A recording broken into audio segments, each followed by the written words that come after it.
జగన్కు అసెంబ్లీకి వచ్చే దమ్ముందా? జగన్మోహన్ రెడ్డి గారికి అసెంబ్లీకి వచ్చే దమ్ముందా? అసలు అంత ధైర్యం ఉందా? లేదా జగన్ అసెంబ్లీకి రావాలంటే భయపడతాడో? జగన్కి భయం అసెంబ్లీ అంటే? ఈ మాటలన్నీ నేనంటున్న మాటలు కదండి. ఎవరైతే అధికార పక్షంలో ఉన్నారో చంద్రబాబు నాయుడు గారు మాట్లాడేది ఇదే మాట. అలాగే వాళ్ళకి సంబంధించినటువంటి మంత్రులు కావచ్చు, ఎమ్మెల్యేలు కావచ్చు మాటలు ఎక్కువగా మాట్లాడుతున్నారు. ఎందుకంటే ఈ 18వ తారీఖున నాకు తెలిసి అసెంబ్లీ సమావేశాలు అయితే కనుక జరగబోతున్నాయి. సో ఆ అసెంబ్లీ సమావేశాలకి జగన్ గారు వెళ్ళడానికి దమ్ముందా, ధైర్యం ఉందా అన్నట్టుగా కొన్ని మాటలైతే కనుక చంద్రబాబు నాయుడు గారు మొదలుకొని ఆయన కింది స్థాయినటువంటి మంత్రులు, ఎమ్మెల్యేలు అందరూ మాట్లాడుతున్నారు. దీని గురించి అయితే మనం డిస్కస్ చేయబోతున్నాం. ఖచ్చితంగా ఇంట్రెస్టింగ్గా ఉండబోతుంది. ఫస్ట్ అయితే లైక్ చేయండి. లైక్ చేస్తే మీలాంటి వాళ్ళకి ఎక్కువ మందికి ఈ వీడియో షేర్ అవుతుంది. లైక్ చేయడం మీ బాధ్యత అని చెప్తాను. ఖచ్చితంగా అంతే బాధ్యతగానే ఈ వీడియో చేయబోతున్నాడు. ఫస్ట్ అయితే లైక్ చేయండి. కొత్తగా మన ఛానల్ ఇస్తే పక్కాగా సబ్స్క్రైబ్ చేయండి. మీ అమూల్యమైన అభిప్రాయంలో కామెంట్ రూపంలో తెలియజేయండి. అసెంబ్లీ సమావేశాలకి జగన్ రావడానికి ధైర్యం సరిపోదు, జగన్కి అంత దమ్ముందా, అది ఉందా, ఇది ఉందా అని చాలా రకాలుగా అయితే మాట్లాడుతున్నారు. ఇప్పుడు జగన్మోహన్ రెడ్డి గారు అసెంబ్లీకి వెళ్ళాలా వద్దా అనేది ఎలాగో డిసైడ్ చేసుకుంటాడు ఆయన ఖచ్చితంగా అంటాడు. కాకపోతే ఈ అసెంబ్లీ సమావేశాలకు వెళ్తే ఒరిగేది ఏంటి? వెళ్ళకపోతే వచ్చే ముప్పు ఏంటి? వెళ్ళకపోతేనేమో ఏదో ఒక రోజు వస్తాడు జగన్మోహన్ రెడ్డి గారు, వచ్చి సంతకం పెడతాడు రిజిస్టర్లో. ఆ రిజిస్టర్లో సంతకం పెట్టి వెళ్ళిపోతాడు, లేదా పారిపోతాడు. ఇంకా మరలా అసెంబ్లీ సమావేశాలు రాడు. ఆ రోజు ఆయన ఎందుకు వస్తాడంటే అనర్హత వేటు అనే భయంతో, అనర్హత అనేది వస్తుందేమో అనే భయంతో ఆ రోజు వస్తాడు జగన్మోహన్ రెడ్డి గారు. ఇలా చాలా రకరకాలుగా టీడీపీ నాయకులు, మంత్రులు, ఎమ్మెల్యేలు చాలామంది మాట్లాడారు. అలాగా అచ్చెన్నాయుడు గారు కానీ ఇలా చాలామంది. కాబట్టి ఒక్కరోజు రాకపోతే వరుసగా 60 రోజులు రాకపోతే కనుక ఖచ్చితంగా అనర్హత వేటు అనేది ఉంటుంది. అది అసెంబ్లీ సమావేశాల రూల్ ప్రకారంగా ఏవైతే నామ్స్ ఉన్నాయో దాని ప్రకారంగా అయితే ఖచ్చితంగా వెళ్ళాలా. 60 రోజుల్లో ఒక రోజన్నా ఆ వచ్చామని అనిపించుకోవడానికి వస్తామంటే జగన్మోహన్ రెడ్డి గారు అని అయితే కొన్ని మాటలు అయితే చాలామంది ఇలా మాట్లాడుతున్నారు. కాబట్టి వాస్తవానికి వైసీపీ వాళ్ళు మాట్లాడుతున్న మాటలు ఏంటంటే కనుక ప్రధాన ప్రతిపక్ష హోదా ఇవ్వండి, మేము రామని అట్లా మేము వస్తాం, ప్రధాన ప్రతిపక్ష హోదా ఇవ్వండి, ఇస్తే మేము వస్తామని జగన్మోహన్ రెడ్డి గారు కానించి వాళ్ళ నాయకులందరూ కూడా మాట్లాడుతున్న మాట ఇది. దీని మీద కోర్టులో కూడా వేయటం జరిగింది. అది చూసాం మనం అంటాం. కాబట్టి అసలు ఈ ప్రధాన ప్రతిపక్ష హోదా, అసెంబ్లీలో ప్రతిపక్షం అనేది, అసలు ఆ ప్రధాన ప్రతిపక్ష హోదా అనేది 1977 వరకు ప్రధాన ప్రతిపక్ష హోదా సమస్య అనేది రాలేదంటండి. అసలు 1977 వరకు. దాని తర్వాత భారత రాజ్యాంగంలో ఆర్టికల్ 168 నుంచి 221 వరకు రాష్ట్ర శాసనసభలు 3 ఏళ్ల నిర్వహణ విధుల గురించి ప్రస్తావించారు. ఏదైనా చట్టసభలో అధికార పార్టీ, అధికార కూటమిలో ఉండే పార్టీల తర్వాత పెద్ద పార్టీకి ప్రధాన ప్రతిపక్ష హోదా దక్కుతుంది. మామూలే. ఇప్పుడు 2 పార్టీలు ఉంటాయండి అసెంబ్లీలో కావచ్చు, ఎక్కడైనా కావచ్చు. అసెంబ్లీ సమావేశాలు జరిగినప్పుడు అసెంబ్లీలో 2 పార్టీలు ఉంటాయి. ఆ 2 పార్టీలు ఏంటి? ఒకటేమో అధికార పార్టీ, రెండోది ప్రతిపక్ష పార్టీ. ఇక ప్రధాన ప్రతిపక్షం అంటూ ఏముంది? ఇంకా ఆల్రెడీ ఉన్నాయేమో జనసేన, అలాగే బీజేపీ, టీడీపీ, 3 అలయన్సే. కాబట్టి ఇక మిగిలిన అలా వైఎస్ఆర్సీపీనే. ఆ వైఎస్ఆర్సీపీకి ప్రధాన ప్రతిపక్ష హోదా ఇవ్వడంలో తప్పే లేదని అడిగితే కనుక ఇవ్వచ్చు. ఎందుకని ప్రతిపక్ష హోదా ఇవ్వడానికి భయపడుతున్నారో అర్థం కావట్లా. ప్రధాన ప్రతిపక్ష హోదా ఇస్తే పార్టీని దించేస్తాడా జగన్మోహన్ రెడ్డి గారు? అనుకుందాం. అసలు మనం మామూలుగా వాళ్ళ పార్టీని ఏమన్నా దించేస్తాడా? అధికారం ఏమన్నా కూల్చేస్తాడా? అధికారం నుంచి కిందకి లాగేస్తాడా? లేదు కదా. మరి అలాంటప్పుడు ఏదో ప్రధాన వాళ్ళు అడిగేది ఎందుకంటే వైఎస్ఆర్సీపీ తరఫున జగన్మోహన్ రెడ్డి గారు కావచ్చు వాళ్ళందరూ అనే మాట ఏంటంటే మేము అసెంబ్లీకి వస్తాం, అసెంబ్లీకి రావాలంటే మాకు ప్రధాన ప్రతిపక్ష హోదా కల్పించండి అని అన్నారు. ఎందుకు ప్రధాన ప్రతిపక్ష హోదా అంటే మళ్ళీ జగన్మోహన్ రెడ్డి గారు ముఖ్యమంత్రి అయిపోతాడా? ఆ హోదాతోటి కాదు. ఎందుకంటే కనుక మీరు మాట్లాడతారు ఒక మాట, ఓ సమస్య గురించి ప్రస్తావిస్తారు. ఫర్ ఎగ్జాంపుల్ సుగాలి ప్రీతి ఏదైతే ఉందో దాని మీద ప్రస్తావిస్తారు, లేదు పోలవరం ఉందో దాని మీద ప్రస్తావిస్తారు. ఇలా ఏదైతే ఇప్పుడు ఎక్కువగా చర్చ ఏదైతే నడుస్తుందో ఆ ఇష్యూస్ మీద మీరు ఒక చర్చ అయితే లేవనెత్తుతారు. లేవనెత్తిన తర్వాత మీరు కొన్ని ప్రశ్నలు సంధిస్తారు. వాటికి సమాధానం మేము చెప్పాలిగా. ఇప్పుడు మేము చేసింది ఏంటి? మేము చేసింది ఏముంది? 5 ఎకరాల పొలం ఇచ్చాం, ఇంటి స్థలం ఇచ్చాం, ఉద్యోగం ఇచ్చాం, సుగాలి ప్రీతి తల్లిదండ్రులకి వైఎస్ఆర్సీపీ హయాంలో మేము ఇది చేసాం అని మేము చెప్పుకోవడానికి మాకు సమయం కావాలి కదా. కాబట్టి ఆ సమయం మాకు ఉండాలి అని అంటే దాన్ని పొందే రైట్ మాకు ఉండాలి. అలా ఉండాలంటే ప్రతిపక్ష హోదా ఉండాలి. ఆ ప్రతిపక్ష హోదా ఇస్తేనే మాకు మీరు టైం ఇస్తారు, లేకపోతే ఎవరో.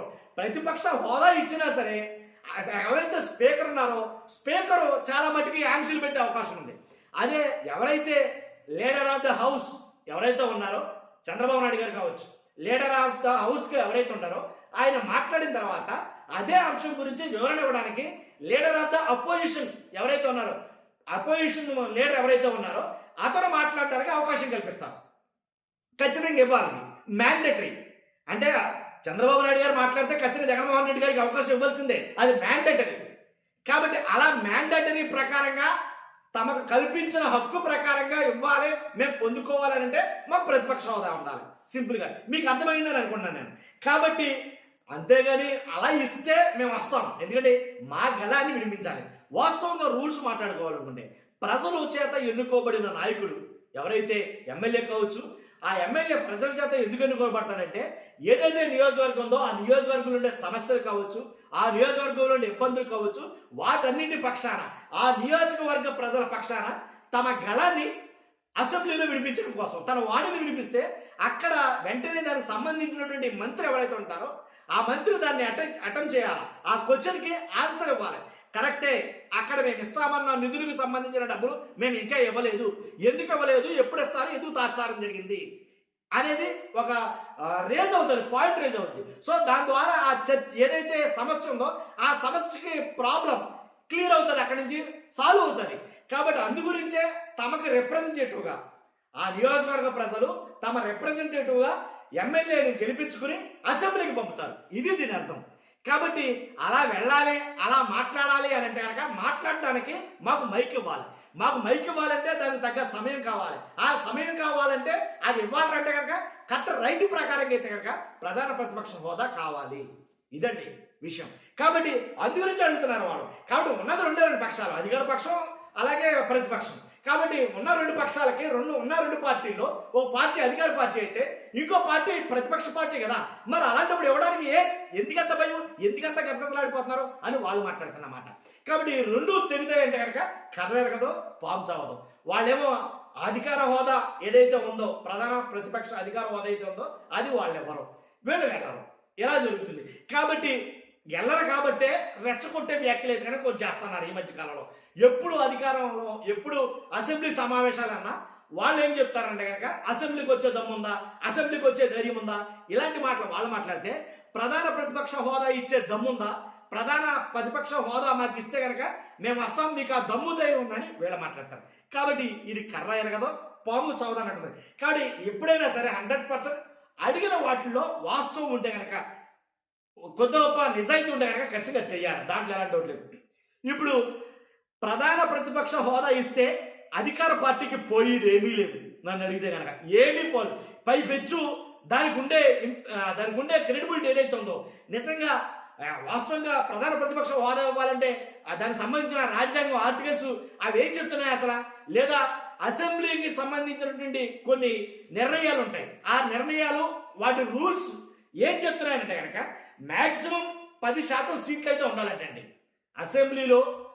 ప్రధాన ప్రతిపక్ష హోదా కావాలంటే 10% సీట్స్ అయితే కావాలి ఖచ్చితంగా. ఆ 10% సీట్లు ఉంటే కనుక అసెంబ్లీలో ప్రతిపక్ష హోదా దొరుకుతుంది.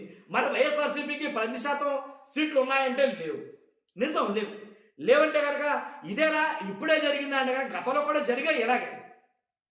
ఎలా అంటే 2024 ఎన్నికలు ఏపీ అసెంబ్లీలో తెలుగుదేశం పార్టీకి 135, జనసేనకి 21, వైఎస్ఆర్సీపీ 11, బీజేపీకి 8 స్థానాలు వచ్చాయి. 11 స్థానాలు వస్తే సరిపోదు. ప్రధాన ప్రతిపక్ష హోదా ఇవ్వడానికి కావాల్సినటువంటి 10% సీట్లు వైఎస్ఆర్సీపీకి రాలా, నిజాలు మాట్లాడాలంటే కనుక. కాబట్టే కోర్టుకి వెళ్ళి ఇది చెల్లదేమో అని నా అభిప్రాయం. ఎందుకంటే 1977లో రూపొందించిన నిబంధనల ప్రకారం పార్లమెంట్, శాసనసభ ప్రధాన ప్రతిపక్ష హోదా కలిగిన పార్టీ నేతలకు కొన్ని సదుపాయాలు కల్పిస్తారు. ఇది అంటే ప్రధాన ప్రతిపక్ష హోదా కల్పిస్తే వచ్చే సదుపాయాలు ఏంటో ఒకసారి చూద్దాం. వాటి ప్రకారం ప్రధాన ప్రతిపక్ష నేత హోదా దక్కాలంటే సభలో ఆ పార్టీ కనీసం 10% సభ్యులు ఉండాలి. ఈ మేరకు లోక్సభలో అయితే కనుక 55 మంది ఉండాలి లోక్సభలో అయితే. అదే అసెంబ్లీలో అయితే కనుక ఏపీ అసెంబ్లీలో అయితే కనుక 18 సీట్లు దక్కిన పార్టీలకే ప్రధాన ప్రతిపక్ష హోదా లభిస్తుంది. 18 సీట్లు అయితే రాలేదుగా, 11గా. సో ప్రధాన ప్రతిపక్ష హోదా అయితే దక్కదు. ఈ రకంగా చూసుకుంటే నిర్ణీత సంఖ్యలో సీట్లు దక్కిన పార్టీ నాయకుడిని ప్రధాన ప్రతిపక్ష నేతగా స్పీకర్ ప్రకటిస్తే అప్పుడు ప్రధాన ప్రతిపక్ష హోదా వస్తుంది. 2024 ఎన్నికల్లో ఏపీ అసెంబ్లీలో తెలుగుదేశం పార్టీ 135, జనసేనకి 21, వైఎస్ఆర్సీపీ 11, బీజేపీకి 8 చొప్పున వచ్చాయి కాబట్టి దీంట్లో ప్రధాన ప్రతిపక్ష హోదా ఎవరికీ లేదు, దాంట్లో ఎలాంటి డౌట్ లేదు. కాబట్టి ఇలాంటి ఇబ్బంది గతంలో ఎప్పుడైనా వచ్చిందంటే కనుక 16, 17 లోక్సభల్లో కూడా వరుసగా కాంగ్రెస్ పార్టీ ప్రధాన ప్రతిపక్ష హోదాకు దూరంగా నిలిచిపోయింది. అలాగే 2014లో కేవలం 44 సీట్లు వచ్చాయి కాంగ్రెస్కి. అలాగే 2019లో కూడా 52 స్థానాలే వచ్చాయి కాంగ్రెస్కి. కాబట్టే కాంగ్రెస్ కూడా నేను చెప్పిన ఈ ఈ టైంలో ప్రధాన ప్రతిపక్ష హోదా ఇవ్వరా. పోనీ ఆ రకంగా చూసుకున్నట్లయినా ఇప్పుడు రాదు నాకు తెలిసి. కానీ రాదు కాబట్టి వెళ్ళొద్దా అని అంటే కనుక అది వెళ్ళాలి అని అంటాను నేను. నైతికంగా మాట్లాడుకోవాలంటే కొన్ని విషయాలు వెళ్ళాలి, వెళితే మంచిది. అనిపించుకోవడంలో తప్పేం లేదు. వెళ్ళావు, నీ తరపున నువ్వు ఏదో మాట్లాడాలనుకున్నావు, ప్రజలకు ఉపయోగపడే మాటలు వాస్తవాలు తెలియజెప్పాలను చెప్పు. మైక్ కట్ చేస్తే ప్రజలు ఉన్నారు చూసుకోవడానికి, అర్థమైందా? కాబట్టి కాంగ్రెస్ పార్టీకి కూడా అలాగే ఇలాంటి అనుభవం ఎదురైంది. ఎప్పుడు 16లో 17లో లోక్సభల్లో కూడా వరుసగా కాంగ్రెస్ పార్టీ ప్రధాన ప్రతిపక్ష హోదాకు దూరంగా నిలిచిపోయింది. 2014లో కేవలం 44 సీట్లు మాత్రమే. ఆ 44 సీట్లతోటి అప్పుడు ప్రధాన ప్రతిపక్ష హోదాకు దూరమైంది. తర్వాత 2019లో కూడా 52 స్థానాలకి ఆ పార్టీ పరిమితమై అప్పుడు కూడా ప్రతిపక్ష హోదాకి దూరమైంది. కాబట్టి ఇది సహజంగా జరుగుతుంది చాలా చోట్ల కూడా. కాబట్టి 1984 లోక్సభ ఎన్నికల తర్వాత తెలుగుదేశం పార్టీ అప్పట్లో కాంగ్రెస్ తర్వాత రెండో పెద్ద అతిపెద్ద పార్టీ ఇచ్చినట్టుకి ప్రధాన ప్రతిపక్ష హోదా దక్కలేదు. గుర్తుందా మీకు?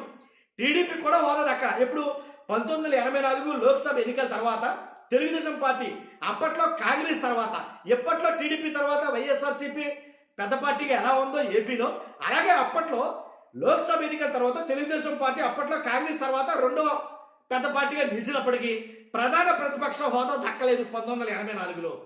కాబట్టి ఈ రకంగా చూసుకుంటే అటు టీడీపీకి అప్పట్లో దక్కల, కాంగ్రెస్ కూడా 54 అలాగే 44 వచ్చినప్పుడు కూడా దక్కల. కాబట్టి దీన్ని బట్టి చూస్తే 18 సీట్లు రాకుండా ప్రధాన ప్రతిపక్ష హోదా అయితే దక్కదు, దాంట్లో ఎలాంటి డౌట్ లేదు. కానీ దీని గురించి ఇంకెంత మాట్లాడుకున్నా కానీ ఏంటంటే ఖచ్చితంగా ఆ మ్యాండేటరీ ఫిగర్ ఏదైతే ఉందో అది ఉండాలండి. ఆ ఫిగర్ లేనప్పుడు ప్రధాన ప్రతిపక్ష హోదా అయితే ఇవ్వరు. మరి ఇవ్వరు కదా, మేము రామంటే అది ఎలాగా?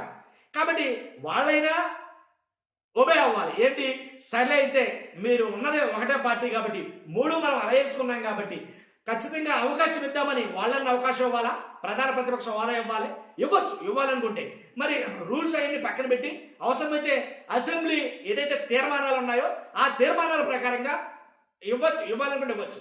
కానీ ఇస్తే కనుక వీళ్ళు వస్తారు అసెంబ్లీకి. లేదు, కొంతమంది రాజకీయ విశ్లేషకులు ఏమంటారంటే జగన్మోహన్ రెడ్డి గారు ఈసారి ఖచ్చితంగా అసెంబ్లీకి వెళ్తాడు అనుకున్నారు. కాబట్టి నాకు తెలిసి అయితే కనుక ఈ రకంగా అయితే కనుక వెళ్ళడం, అసెంబ్లీకి వెళ్ళాలంటే ప్రధాన ప్రతిపక్ష హోదా ఉండాలి అని ఖచ్చితంగా జగన్మోహన్ రెడ్డి గారు తెగేసి చెప్తాడు. కాబట్టి అయినా వెళ్తాడా వెళ్ళడనేది మీమాంస అయితే కనుక రాష్ట్రం మొత్తం ఉంది. కాబట్టి చూద్దాం ఆయన వెళ్తాడా వెళ్ళడా అనేది. వెళ్ళడానికి ఉండే అవకాశాలు ఇవి, వెళ్ళకపోవడానికి కారణాలు ఇవి. రెండో మాట్లాడుకున్నాం మనం. మీ అభిప్రాయం అంటే ఖచ్చితంగా కామెంట్ రూపంలో తెలియజేయండి. ఫస్ట్ అయితే లైక్ చేయండి, కొత్తగా మన ఛానల్స్ పక్కాగా సబ్స్క్రైబ్ చేయండి. మీ అమూల్యమైన అభిప్రాయాన్ని కామెంట్ రూపంలో తెలియజేయండి. Thank you very much.